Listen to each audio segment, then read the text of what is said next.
Mr. President, as you said, in keeping with your commitment to grow the American economy, create potentially millions of new American jobs, and maintain America's technological and military superiority in the years ahead, this is an executive order that orders aspects of your administration to take decisive action to ensure that AI can operate within a single national framework in this country, as opposed to being subject to state-level regulation that could potentially cripple the industry.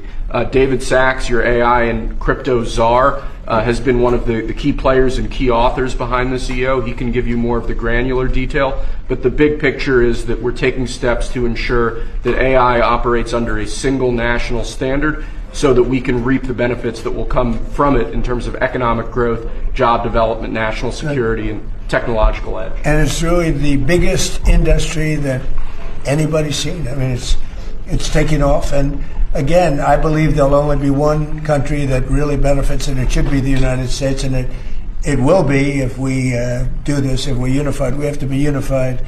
China is unified because they have one vote. That's President Xi.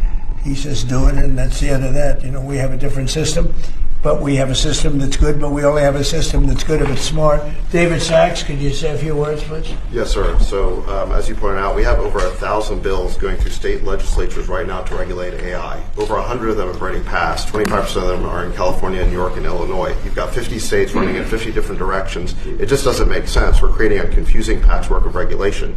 And what we need is a single federal standard. And that's what the CEO says, sir, is it basically states that the policy of your administration is to create that federal framework. We're going to work with Congress, like the chairman here of the Commerce Committee, Senator Cruz, and other members of Congress to define that framework. In the meantime, this EO gives your administration tools to push back on the most onerous and excessive state regulations. We're not going to push back on all of them. For example, kid safety, we're going to protect. We're not pushing back on that, but we're going to push back on the most onerous examples of state regulations, sir.